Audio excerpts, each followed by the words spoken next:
Si Robert Anger, isang salamangkero, ay nag-anyaya sa kanyang mga manonood na suriin ang makina para sa kanyang susunod na salamangka. Isang lalaki mula sa madla, si Alfred Borden, ang tumungo sa ibaba ng entablado at naghihintay habang nagpapatuloy ang salamangka ni Anger. Pumasok si Anger sa makina habang binabalot siya ng mga boltahe ng kuryente. Habang nabulag ang madla sa liwanag, bumukas ang trapdoor, inihulog si Anger sa tangke ng tubig sa harap ni Borden. Kinulong siya ng lock sa loob. Sa harap ng entablado, nalilito ang mga manonood sa pagkawala ni Anger. Lingid sa kaalaman nila, si Anger ay nakulong sa tangke ng tubig, humihingi ng tulong kay Borden habang siya ay nalulunod. Ilang araw pagkatapos ng pagtatanghal, ang stage engineer na si John Cotter ay nakatayo sa harap ng hurado. Tumestigo si Cotter na ang tangke ng tubig ay ginamit para sa unang salamangka ni Anger, pagkatapos ay inalis sa entablado. Nakitang bumaba si Borden sa entablado, inakusahan niya siya ng pag-set up ng tangke ng tubig sa ilalim ng trapdoor kung saan nahulog si Anger sa kanyang kamatayan. Hindi kumbinsido sa kanyang testimonya, hiniling ng hurado na ipaliwanag ni Cotter ang pamamaraan sa ilusyon ni Anger na tinatawag na The Real Transported Man. Inamin ni Cotter na ang pagsisiwalat nito ay magiging walang kabuluhan ng salamangka. Iminungkahi ng hukom na ibunyag ni Cotter ang mga sikreto sa kanya ng pribado upang makagawa ng desisyon ng may kumpletong impormasyon nang hindi ibinubunyag ang magic trick sa publiko. Makalipas ang ilang linggo, nakakulong si Borden at inilagay sa ilalim ng mataas na seguridad dahil sa kanyang husay sa pagtakas. Isang solicitor na nagngangalang Owens ang bumisita kay Borden, na kumakatawan sa baguhang salamangkero na nagngangalang Lord Caldlow na gustong bumili sa mga pamamaraan ng The Original Transported Man. Sa utos ng korte na alisin ang anak ni Borden mula sa kustodiya ng kanyang kaibigan, nagalok si Owens na aalagaan ni Lord Caldlow ang bata kapalit ng mga lihim ni Borden. Bilang simbolo ng mabuting pananampalataya, iniabot ni Owens sa kanya ang diary ni Anger bago umalis. Sa kanyang selda, binasa ni Borden ang mga paglalakbay ni Anger sa Colorado sa kanyang diary. Sa isang flashback 2 taon nang nakararaan, dumating si Anger sa Colorado Springs, kung saan ang buong bayan ay may akses sa kuryente. Tumungo siya sa kabundukan upang salubungin si Nikola Tesla ngunit naharang ng dekuryenteng bakod. Nakilala siya ng assistant ni Tesla na si Ali ngunit tumangging hayaan siyang makita ang siyentipiko. Hindi natinag, sinabihan ni Anger si Ali na hanapin siya sa hotel kung magbago ang isip nila. Sa hotel, binasa ni Anger ang journal ni Borden, naalala noong mga stage worker lang sila para sa isang salamangkero na nagngangalang Milton. Sa isang palabas, nagpanggap sina Anger at Borden bilang isa sa mga manonood na pinili upang igapos ang assistant ni Milton, si Julia. Habang itinatali niya ang kanyang mga binti, hinalikan ni Anger ang binti ni Julia, na nagpangiti sa kanya. Ibinagsak si Julia sa tangke ng tubig bago bumagsak ang mga kurtina, na itinago ang tangke sa paningin ng mga manonood. Tumaas ang mga kurtina, inihayag si Julia na ligtas na lumabas sa tangke. Pagkatapos ng palabas, nagreklamo si Borden tungkol sa walang kabuluhan na salamangka ni Milton sa likod ng entablado.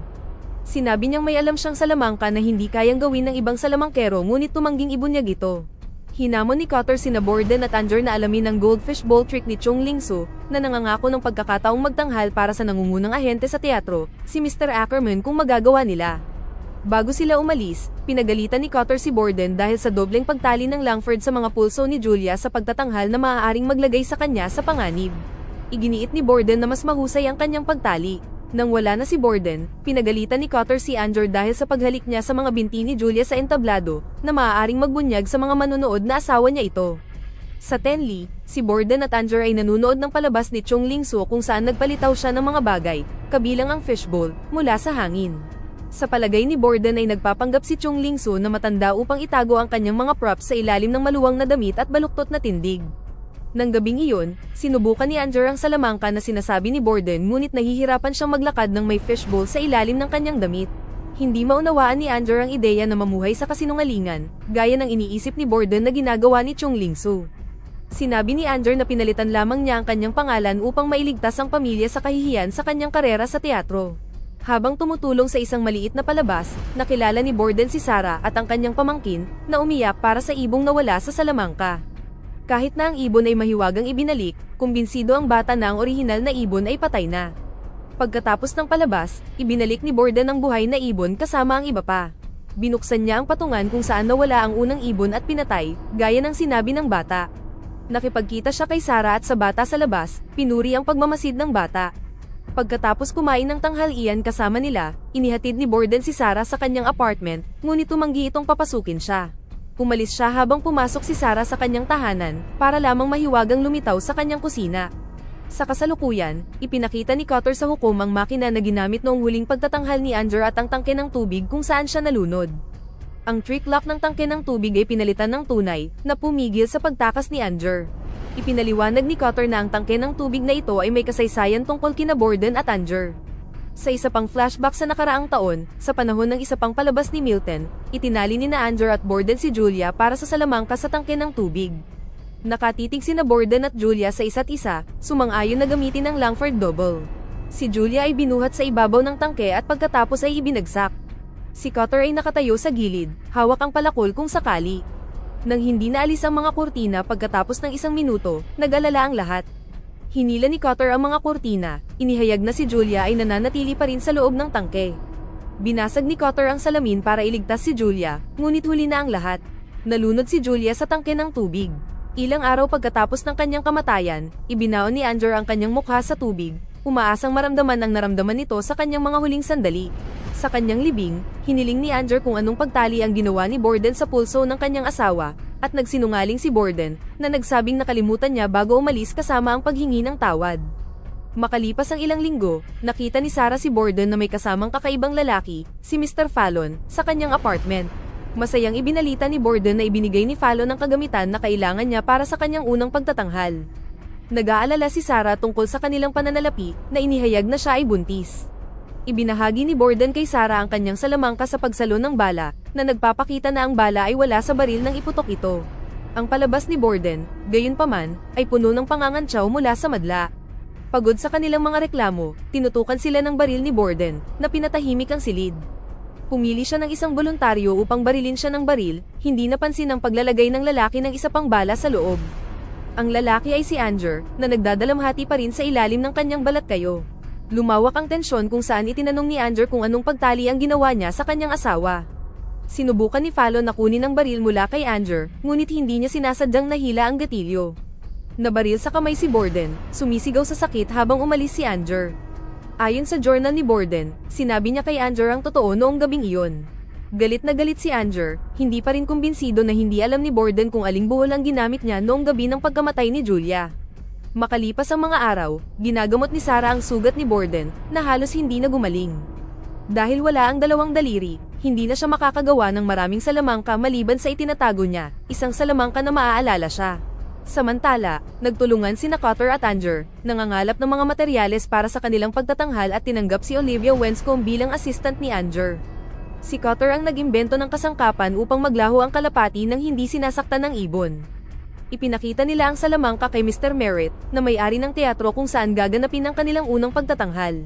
Sa pagtatanghal ni Anger, namangha sa kanya ang mga manonood sa pamamagitan ng pagpapalit sa panyo ng 2 tao mula sa kanilang mga bulsa. Ngunit hindi nasisiyahan si Anger sa kanilang reaksyon. Pagkatapos ng pahinga, iniharap ni Anger ang kalapati sa madla, na nadismaya sa pag-aakalang ito ang karaniwang salamangka. Kinuha ni Anger ang 2 voluntaryo upang hawakan ang hawla, at sa kanyang sorpresa, ang isa sa kanila ay si Borden. Nagtama ang mga mata ng dalawa habang masyadong maagang pinagana ni Borden ang bitag ng hawla, pinatay ang kalapati sa loob at nabali pa ang mga daliri ng isa sa mga manonood. Ang insidente ay ikinagalit ni Mr. Merritt, na tuluyang kinansela ang kanilang pagtatanghal. Ngayong wala na ang kanilang pagtatanghal, iminungkahi ni Cutter na bumisita sa isang exhibit sa Agham upang magbigay ng inspirasyon sa kanilang bagong salamangka. Sa Colorado Springs, naunawaan ni Anger ang journal ni Borden nang biglang dumating si Ali.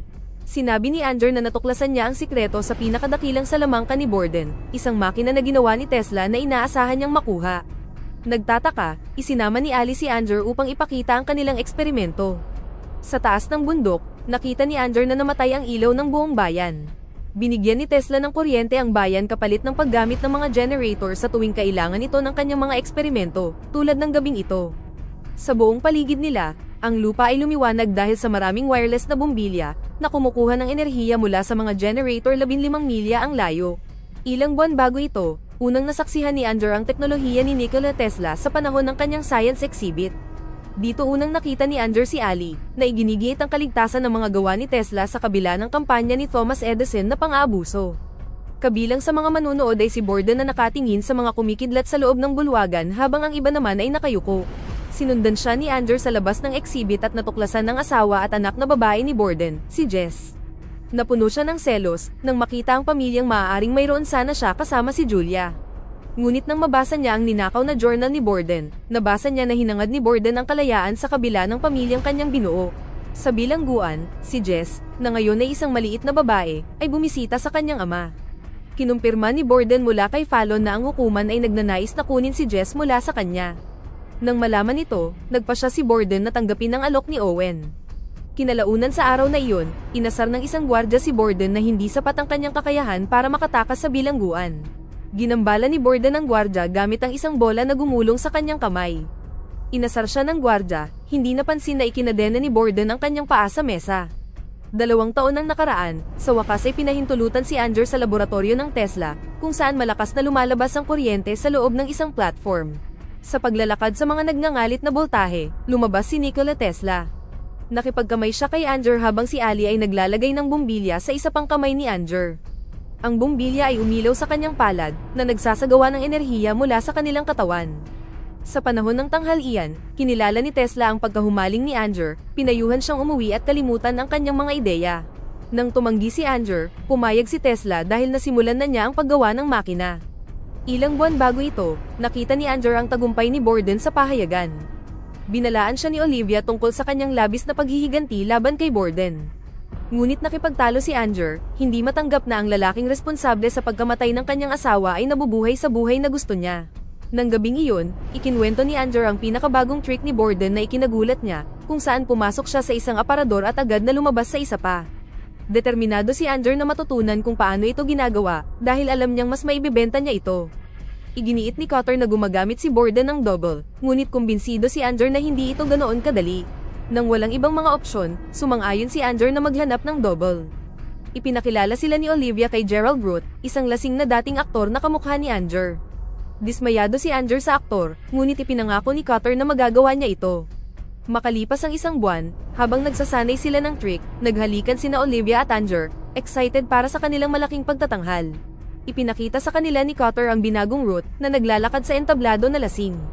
Pero nang mag-perform siya, nakakagalaw pa rin si Root ng kasing elegante ni Anger. Sa gabing iyon, iniharap ni Anger sa madla ang The New Transported Man.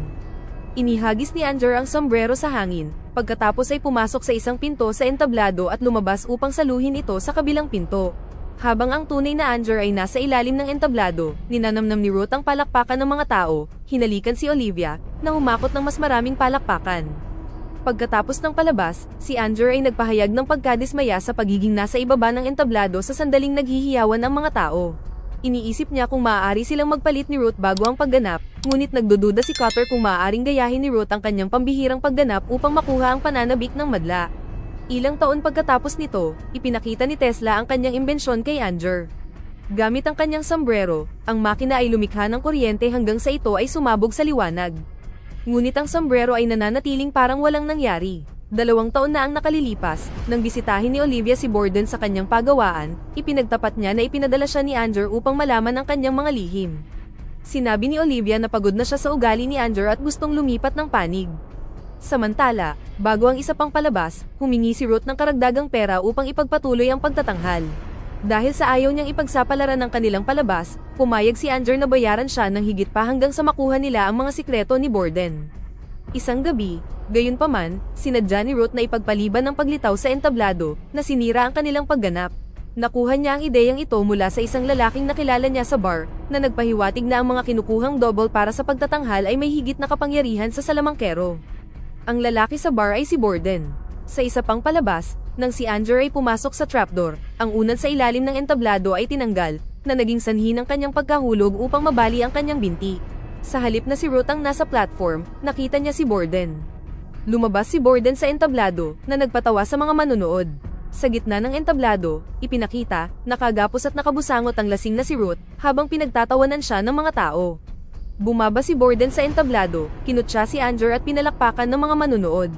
Galit na galit, kinumpronta ni Anger si Olivia, sa paniniwalang tinulungan niya si Borden na isabotahe siya. Sinabi ni Olivia na ginawa lamang niya ang hiniling nito sa kanya. Sigurado si Olivia na may double si Borden, ngunit hindi pa rin kumbinsido si Anger. Upang patunayan ang kanyang katapatan, ibinigay sa kanya ni Olivia ang journal ni Borden, ngunit kailangan niyang ibalik ito sa susunod na araw. Upang hindi mapahamak si Olivia, pumasok siya sa pagawaan ni Borden, na tila ninakaw niya ang journal mula doon. Isang gabi, pagkatapos ng isang matagumpay na palabas, nakita ni Borden si Anger na sumusunod sa kanya. Nag-alala si Fallon at sinundan din sila. Para mauna, pumasok si Anger sa eskinita kung saan sinusundan siya ni Fallon. Habang umaakyat si Fallon sa hagdan, nabasag ito, at nahulog siya sa malaking kahon kung saan ikinulong siya ni Cutter sa loob. Hawak si Fallon bilang hostage, tinanong ni Anger ang pamamaraan ni Borden para sa transported man, sa halip, nagsulat si Borden ng pahiwatig. Kinuha ni Anger ang pahiwatig at itinuro kay Borden ang shovel, sinabi sa kanya na maghukay upang iligtas ang buhay ni Fallon. Sa ospital, tiningnan ni Anger at Cutter ang sulat, nakita ang salitang Tesla. Natuwa si Anger, nasasabik na matuklasan ang mga lihim ni Borden. Ngunit si Cutter ay pagod na sa pagiging sunod-sunuran sa pagkahumaling ni Anger, nagpas siyang iwanan ng salamangkero. Sa hapunan, nagulat si Sarah nang makitang isinama ni Borden sina Fallon at Olivia. Nagdiwang si Borden habang nakagawa siya ng bagong salamangka, ang ilibing ang sarili ng buhay gabi-gabi. Hindi humanga, iminungkahi ni Sarah na umalis sina Fallon at Olivia, na ginawa nila. Kasama ang kanyang asawa, pinakinggan ni Sarah si Borden na nagrereklamo tungkol sa halos pagkawala ng isang bagay na mahalaga sa kanya, ngunit hindi niya ibinahagi kung ano ito. Matapos masaksihan ng pagbagsak ng makina ni Tesla sa Colorado, binasa ni Anger ang bahagi sa journal ni Borden noong unang lumapit sa kanya si Olivia. Nagalit si Olivia na ipinadala kay Borden, pakiramdam na ginamit at pinagtaksilan ni Anger. Sa paglipas ng mga araw, alam ni Borden na hindi niya mapagkakatiwalaan si Olivia ngunit nahulog ang loob nito sa kanya. Inihayag ng journal na pinapunta ni Olivia si Borden kay Ruth, pagkatapos ay itinanim ang journal upang akayin si Anger sa isang imposibleng paghahanap. Sa kanyang journal, kinutya ni Borden si Anger sa pag-aakalang ibubunyag niya ang kanyang mga lihim sa pamamagitan ng sulat. Hinawakan ni Anger ang notebook ng mahigpit, namumula ang kanyang mga mata sa galit. Nagmarcha si Anger sa laboratorio, inakusahan si Tesla na kinuha ang kanyang pera para pondohan ang kanyang eksperimento, hindi para itayo ang kanyang makina. Nagbanta siyang dadalhin ang mga tauhan ni Edison sa kanila, ngunit tiniyak sa kanya ni Tesla na totoong ginawa niya ang makina, hindi lang ito gumagana ayon sa nilalayon. Umaasa na makakuha ng ibang resulta, ginamit ni Tesla ang pusa ni Ali sa makina. Nagngiyaw ang pusa habang pinapalibutan ito ng mga boltahe ng kuryente, ngunit walang nangyari. Nabigo, umalis si Anger, tumakbo ang pusa palabas kasama niya. Sa labas, narinig ni Anger ang pusa na umiiyak sa bukid. Sinundan niya ang tunog at nakita niya ang napakaraming mga sombrero niya na nakakalat sa paligid. Hinahabol ng pusa ni Ali ang isa pang pusang kamukha nito. Matagumpay na nakagawa si Tesla ng mga clone. Ibig sabihin gumana ang kanyang makina. Sa pagtuklas na ito, ipinangako ni Tesla kay Anger na gagawing perpekto ito. Samantala, nadatnan ni Borden si Sarah na nagsasali ng inumin upang lunurin ang kanyang kalungkutan. Ipinangako ni Borden ang pagmamahal sa kanya at kay Jess lamang, ngunit hindi siya pinaniwalaan ni Sarah. Nang maglaon, nakipagkita si Borden kay Fallon sa parke. Iminungkahi ni Borden na dalhin ni Fallon si Jess sa zoo sa halip at nakiusap sa kanya na kumbinsihin si Sarah na mahal niya siya. Sa Colorado, nakita ni Anger na nawasak ang laboratorio ni Tesla. Sa pag-iisip na nasira ang kanyang pamumuhunan, nag-check out si Anger sa hotel. Ngunit ipinakita sa kanya ng manager ng hotel ang package na ipinadala ni Tesla. Sa kanyang liham, ipinaliwanag ni Tesla kung paano siya tumakas pagkatapos nasunugin ng mga tauhan ni Edison ang kanyang laboratorio. Tiniyak niya sa kanya na gagana ang makina ngunit pinayuhan siyang huwag gamitin ito dahil magdadala lamang ito sa kanya ng pagdurusa. Gayunpaman, ang kanyang babala ay hindi pinansin. Sabik na sinubukan ni Anger ang makina na nag-iingat kung sakaling may mga aberya pa rin sa proseso. Ini-activate niya ang makina at pumasok sa loob, pinahintulutan niyang punuin siya ng kuryente ng mga spark. Sa kasalukuyan, naabot ni Borden ang dulo ng diary ni Anger, kung saan kinukutya niya siya, alam na binabasa niya ang diary habang nasa bilangguan. Kinabukasan, hinarap ni Borden si Owens, na tiniyak sa kanya na totoo ang diary. Ibinigay ni Borden kay Owen ang kanyang mga tala, ngunit hindi ito kumpleto. Hiniling niya na makapagpaalam kay Jess bago ibigay sa kanila ang kumpletong mga tala. Ilang buwan bago ito, nasira ang pamilya ni Borden dahil sa relasyon nila ni Olivia. Pagod na si Sarah sa mga kasinungalingan at sikreto ni Borden. Hiniling niyang malaman ang katotohanan upang patunayan ang pagmamahal nito sa kanya, ngunit tumanggi ito, na umamin na hindi niya ito mahal sa sandaling iyon. Pagod na sa kanyang kasinungalingan, nagbigti si Sarah sa gitna ng pagawaan ni Borden. Samantala, nakipagkita si Cutter kay Anger sa isang abandonadong teatro. Inihayag ni Anger ang The Real Transported Man, na balak niyang isagawa para sa isang palabas. Sa tulong ni Cutter, ipinakita ni Anger ang trick kay Mr. Ackerman. Pumasok si Anger sa hawla, na napapalibutan ng mga kumakaluskos na kidlat. Nawala siya sa harap ng kanilang mga mata para lamang lumitaw sa likod ni Ackerman. Ang pagtatanghal ay ikinagulat ni Ackerman at sumang-ayon na pondohan ang kanilang palabas. Isang hapon, ipinagtapat ni Olivia na gusto siyang makita ni Sarah isang araw bago siya mamatay. May gustong ibunyag si Sarah kay Olivia, pero natakot si Olivia na harapin siya. Ngayon, tinanong ni Olivia si Borden kung ano ang sasabihin ni Sarah.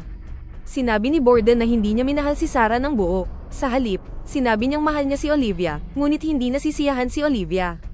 Sa unang gabi ng palabas ni Anger, sumali si Borden sa madla. Inilabas ni Anger ang makina ni Tesla na pumuno sa entablado ng kidlat na nagpasindak sa kanila. Pumasok si Anger sa loob at nawala sa paningin ng mga manunood. Lumitaw siya sa balkonahe sa likod ng madla na nagkamit sa kanya ng standing ovation. Nataranta si Borden dito, galit na hinihiling kay Fallon na talunin si Anger. Sinundan ni Fallon ang mga assistant ni Anger habang inilalabas nila ang mga kagamitan sa labas ng sinehan. Gayunpaman, hindi nila maunawaan ang kanyang salamangka. Sa gabi ng pagkamatay ni Anger, sinuri ni Borden ang makina kasama ang madla pagkatapos ay pumasok sa set. Tumungo siya sa ilalim ng entablado at nasaksihan ang pagbagsak ni Anger sa tangke ng tubig. Sinubukan ni Borden na buksan ito gamit ang wrench, ngunit huli na. Dumating si Cutter, natagpo ang patay si Anger. Ang mga kaganapang ito ay humantong kay Borden na masintensyahan ng kamatayan para sa pagpatay kay Anger. Sa bilangguan, natutuwa si Borden na makita si Jess na hindi interesado sa kanyang bagong tagapag-alaga noong una. Nang iangat niya ang kanyang mga mata kay Lord Caldlow, natigilan siya nang makita ang mukha ni Anger na nakatingin pabalik sa kanya. Nakangiti si Anger, sinisisi ang pagkahumaling ni Borden na nagdala sa kanya doon. Nagbanta si Borden upang huwag isali si Jess sa kanilang labanan, na hindi pinansin ni Anger, ngayong maaari na niyang kunin ang isang taong mahalaga kay Borden. Nakipagkasundo si Borden gamit ang lihim para sa transported man, ngunit pinunit ni Anger ang sulat, hindi interesado. Nagmamakaawa si Borden para sa buhay niya at ng kanyang anak na babae, ngunit hindi pinakinggan. Dinala ni Anger si Jess sa kanyang mansyon, kung saan hinihintay siya ni Cutter. Hindi makapaniwala at nagagalit, hiningi ni Cutter ang mga sagot kung paano siya nabubuhay pa. Hinarap ni Cutter si Anger, nagkasala sa pagtulong na makulong si Borden, isang inosenteng lalaki, upang bitayin habang ang anak nito ay napunta sa lalaking nagpadala sa kanya sa bilangguan. Naiinis, tinanong ni Cutter si Anger kung saan niya gustong dalhin ang Tesla machine. Nangako si Anger na tiyaking hindi na muling gagamitin ang makina. Sa bilangguan, humihingi ng paumanhin si Borden kay Fallon dahil sa labis na ginawa niya at sa ginawa niya kay Sarah. Sinabi ni Borden kay Fallon na ipagpatuloy ang kanyang buhay para sa kanilang dalawa, na inihagis ang kanyang goma na bola sa kaibigan habang siya ay namamaalam sa mga sumunod na araw. Ginawa ni Borden ang kanyang mga huling hakbang upang bitayin para sa krimen na hindi niya ginawa. Kasabay nito, ang makina ay ibinaba sa ilalim ng entablado ng lumang teatro. Itinulak ito ni Cutter at Anger palayo sa isang madilim na silid. Samantala, handa na si Borden para sa kanyang pagbitay habang binabasa sa kanya ang huling ritual. Bilang kanyang huling mga salita, sinabi ni Borden ang abracadabra bago hilahin ang trapdoor. Pagkaalis ni Cutter sa teatro, may narinig si Anger sa dilim. Isang bolang goma ang tumalbog sa kanyang kamay na nakagambala sa kanya mula sa lalaking bumaril sa kanya sa dibdib. Ang bola ay gumulong pabalik sa bumaril, inihayag ang mukha ni Borden sa ilalim ng sombrero. Unti-unting bumungad kay Anger ang katotohanan. Si Borden ay may kambal na kapatid na nakabalat kayo bilang Fallon. Ang kambal ay nagpapalitan sa mga tungkulin ni Fallon at Borden, humalili sa kanilang mga salamangka at umabot pa sa puntong pinutol ang mga daliri upang tumugma sa kapatid na binaril ni Anger. Sa ganitong paraan, ang bawat isa sa kanila ay mabubuhay ng kalahating buhay. Ang isa sa magkapatid, ang kaharap ngayon ni Anger, ay mahal si Sarah habang ang isa ay mahal si Olivia. Isinakripisyo nila ang kalahati ng buhay ng isa't isa para sa kanilang pagganap. Dumudugo, ibinunyag ni Anger kung paano niya ginawa ang mga kopya ng kanyang sarili gamit ang makina ni Tesla, na pinapatay sila sa bawat oras. Ngunit wala nang pakialam si Borden, nakikita na ang lahat ng sakripisyo ni Anger ay walang kabuluhan. Inihayag ni Anger na gusto lang niyang makita ang pagkamangha ng madla sa kanyang palabas sa kanyang huling hininga. Bumagsak si Anger, sumuko sa kanyang pinsala at sa wakas ay namatay ng tuluyan. Dahil wala na sina Anger at Lord Caldlow, inalagaan ni Cutter si Jess, ipinakita sa kanya ang trick sa kulungan ng mga ibon. Ang buhay na Borden, na nawalan ng kalahati ng kanyang buhay, ang kanyang mga daliri, ang kanyang asawa, at ang kanyang kapatid na lalaki, ay niyakap ang kanyang mapanlinlang na katangian at nahanap ang kanyang daan pabalik sa anak na babae. Muling nakipagkita sa kanya at tinupad ang pangako na ginawa niya sa kanyang kapatid. ang madilim na kaibahan sa kanyang kambal na kapatid at Anger, na natupok sa kabayaran ng kanilang panlilinlang at kanilang pagkahumaling sa katanyagan at kayamanan. Ito ay nagresulta sa kanilang kamatayan. Ang kambal ni Borden na nakabitin sa lugar ng pagbitay at si Anger, na iniwan sa dilim sa ilalim ng entablado, na napapalibutan ng napakaraming mga tangke ng tubig na nagsisilbing kabaong sa kanyang maraming kopya. Dito na nagtatapos ang kwento. Sana ay nagustuhan nyo. Mag-subscribe na kung hindi ka pa nakasubscribe. Pindutin na rin ang notification bell at like button upang matulungan ang channel, and leave a comment down below. And as always, thank you for watching.